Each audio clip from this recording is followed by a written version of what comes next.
Greetings, fellow Demon Slayers. This is Taimanin Mari here today with another Action Taimanin video.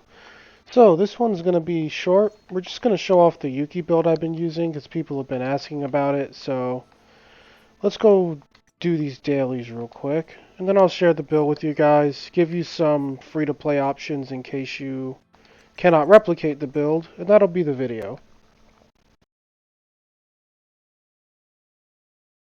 Alrighty, so the first thing I want to point out, this is for people who do have a Kirara. If you come to this icon list, you'll see here that the freeze status effect increases damage taken. So, when you hit an enemy, the freeze does fall off, but you deal roughly double damage to frozen enemies. So, that's going to be causing huge spikes in the DPS here and there if freeze does proc. Like, it's really more useful in tower, but I just want people to know more so why the Kirara is there. She's a really, really good DPS steroid. Because you do not need to land her active to get freeze. As long as you get hit, you have a 20% chance of scoring one. And she hits pretty hard. Oop.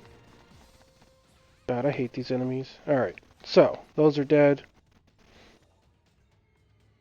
I'm gonna come over here. Do our ult.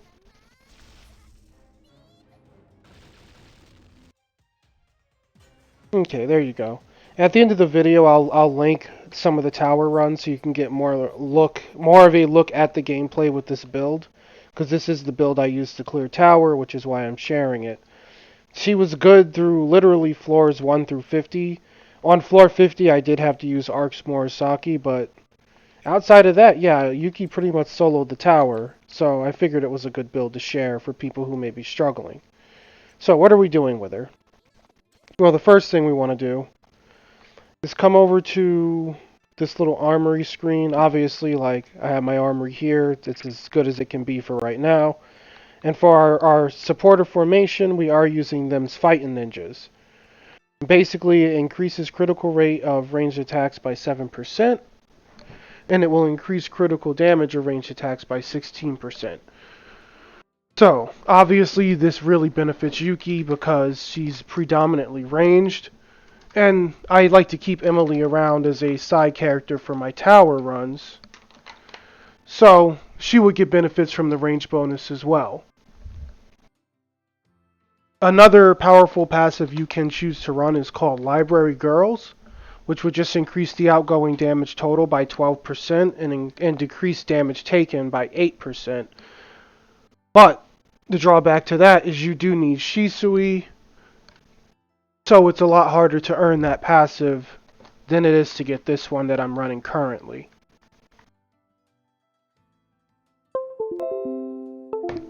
So with that being said, let's move away from this screen. And we'll come over to the character screen now that you know what passive we're working with. Let's go over to Yuki. Okay, so this is the stat sheet. And we're going to come down to her weapons. So as far as weapon for PvE content, I always run the Greek Fire. It's a very powerful weapon simply because you get a huge damage buff just for popping shields. The only issue with that buff is that it is only an increase to skill damage. But as you can see here, you'll be getting an increase of 12% per stack when the weapon is S level 5. I believe it's 6% by 6% for S level 1. I don't remember exactly, because this has been maxed for a long time. But either way, Greek Fire is a nice damage steroid, especially for multi-hit skills like Ryun, because you'll really see your Yukikaze push big numbers of like 140k per Ryun spin on critical. We do have Onibamure in the sub-slot, just for pretty much a beat stick. A PvP weapon, I believe, would outdo this because it would have higher base stats, but I've been holding my coins for other things. So yeah, we just leave Yuki with this for the time being. If you do want to drop Magatama in it, the name of the game with this build is all red, because you have enough critical damage and critical rate with your supporter formation and your actual supporters.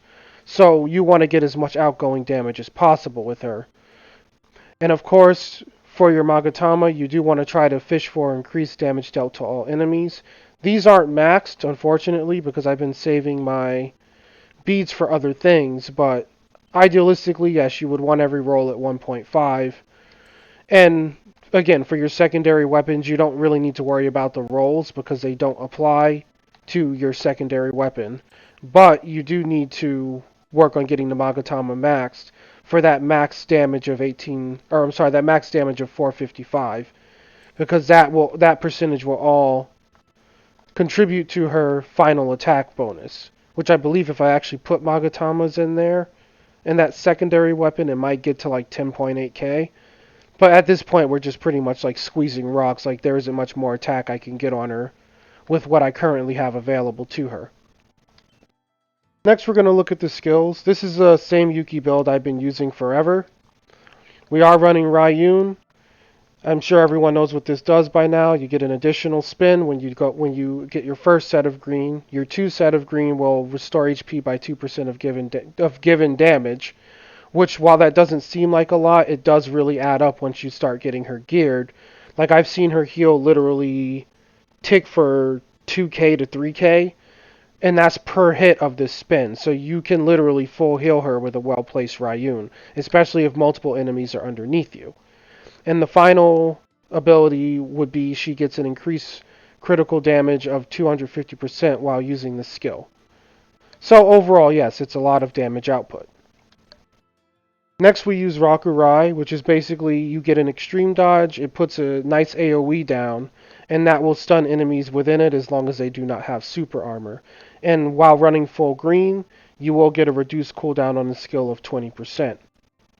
If you do not like Rakurai, you can run the Spark Extreme Dodge, which just adds more damage output to your Yukikaze while sacrificing the CC that Rakurai provides. I think either R would work. I just prefer Rakurai, especially in a tower situation, because of the hordes of enemies she'll be dealing with.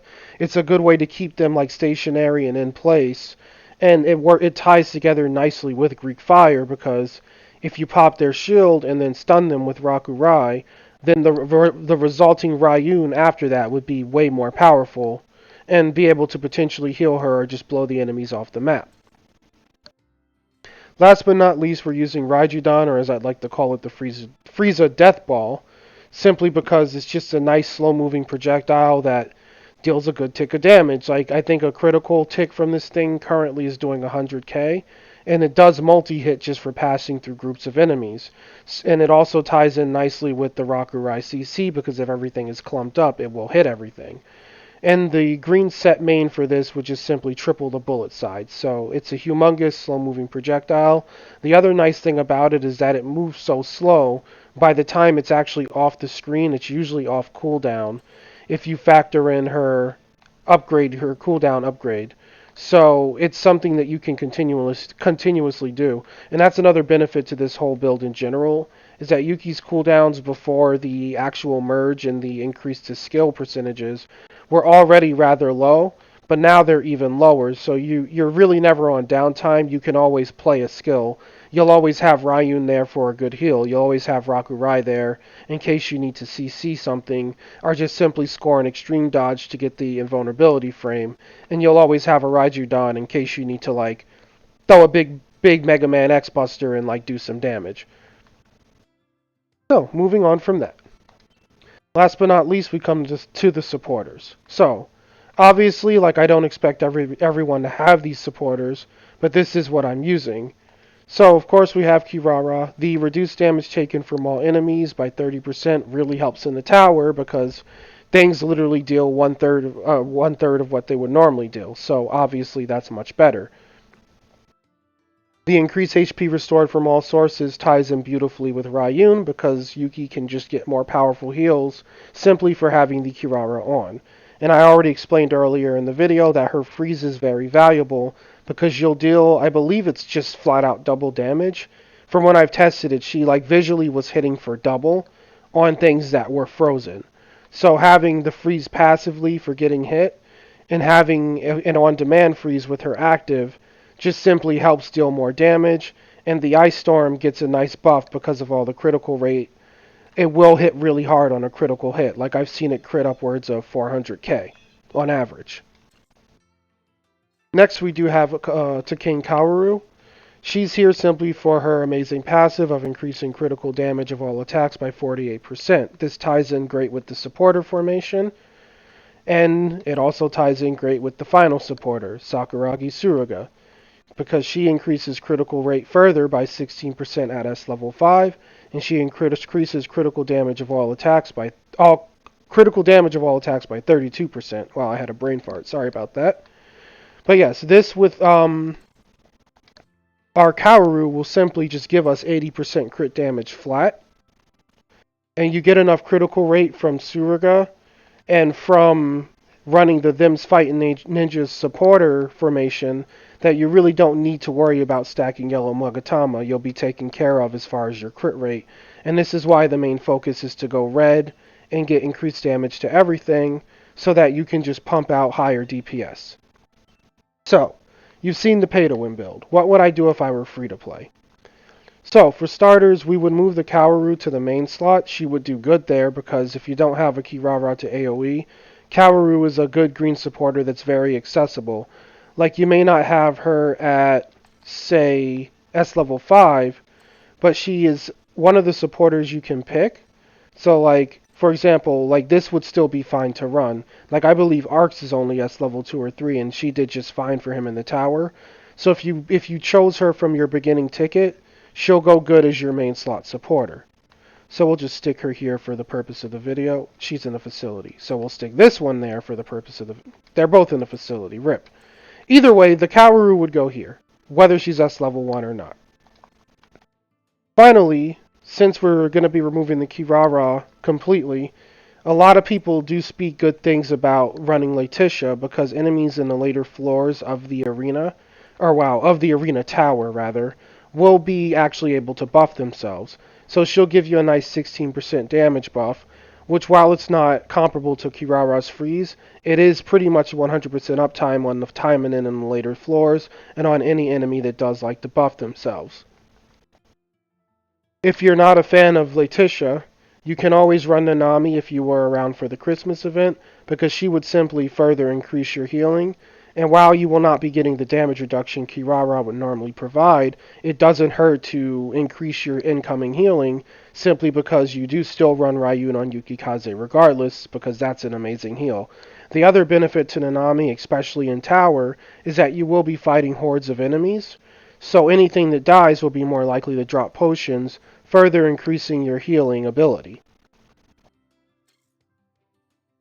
And looking at the last slot, for this slot I would use either a Momoko because of the increased particle charge rate, but that way you can at least fish for ults more efficiently. And if you don't want to use Momoko, you could further abuse the healing by using something like Yuna. Now, if you do not have a Nanami, your build could simply be Kaworu in the main slot, and then run a Yuna in the second slot, and then run a Momoko along with the Yuna. And you'll be getting a good amount of healing from Yuna simply because she, of course, would give you, I believe is it 50%? Is it 60? 60. There we go. She would give you 60% healing from all sources. So while she's a better heal than Nanami, but Nanami does bring the added benefit of giving pots, if that makes sense. But either one would work. And you could also go so far as if you have both Nanami and Yuna to just simply stack them and really abuse the healing on Ryun. But of course, that's all up to your build preference and what you like to do as a player. Either way, this is the Yuki build. Like, I hope it helps some people out. I hope the free-to-play options are also helpful. To be fair, like, I have had this build on her, like, since I've pulled Kirara, so I'm not sure how the free-to-play options will work in Tower, but I imagine the lifesteal would be really good, because that's really what carried her through the Tower in general. Simply because Ryun's healing is ridiculous. The only floor she really had trouble was floor 49, because of Yukikaze on that floor is able to use this skill. It's called Shinden, I believe, yeah. So what this skill does is it just simply splits the projectiles and homes in. The reason it's dangerous to use Ryujin on floor 49 is because the enemy Yuki can use this to shoot you out of the sky. So if you mistime your Ryujin, it will get you killed. And in the video I'll be linking at the end of the video, you'll see that I get one shot by it a bunch of times, but my Yuki's still able to pull through regardless. So that's pretty much that. Like, I think the heal sustain would be really good. I would honestly run like the Yuna and the Nanami with the Kaworu main if I were to not have this build, because I would want to abuse the sustain for something like Tower. But if you have access to a Kirara, even at S level 1, I think she's a really strong main slot for Yuki, because she pretty much takes care of all your damage and healing needs that you're really going to need to keep her up. Well, I'm sorry, I meant to say damage reduction, though she does add nice damage too. But yeah, she'll take care of your tanky aspect and your healing aspect, as well as giving you nice damage from the freeze. And I think that's pretty much going to do it. I hope you guys found it helpful or informative. If you did, please like and subscribe, as it really does help out the channel. As the tower progresses, like, we'll try to get more builds. I'll talk to Ark and Craptastic about sharing the Murasaki build that Craptastic made up and that Ark used. And I'll get that build from one of them on camera. And from there, we'll figure out other builds. But for right now, it's unfortunate because the tower just simply doesn't allow you to rerun maps. So I can't even play it anymore. As you can see here, I can't come in here and test builds. So I'm kind of waiting for the next tower to come up, if this thing even resets at all, so I can theory craft more builds and actually be able to test it in the content. So that's why I'm sharing the Yuki build with you guys today, because I personally used her and I know it's tried and true and she does work for the content. So Murasaki will be next because I've seen enough gameplay to know she works. And if the tower resets, we'll probably be seeing Ingrid and Kirara gameplay, because I plan to tackle the next tower with those two. So with that, you boys and girls have a great rest of your day. You have good luck in your gotchas and in the arena. And I wish you boys luck in the tower. I do hope everyone's getting through it. And, I just want you guys to get the rewards at the end. So good luck, and if you're having trouble, don't give up and keep trying, because it is very beneficial to do.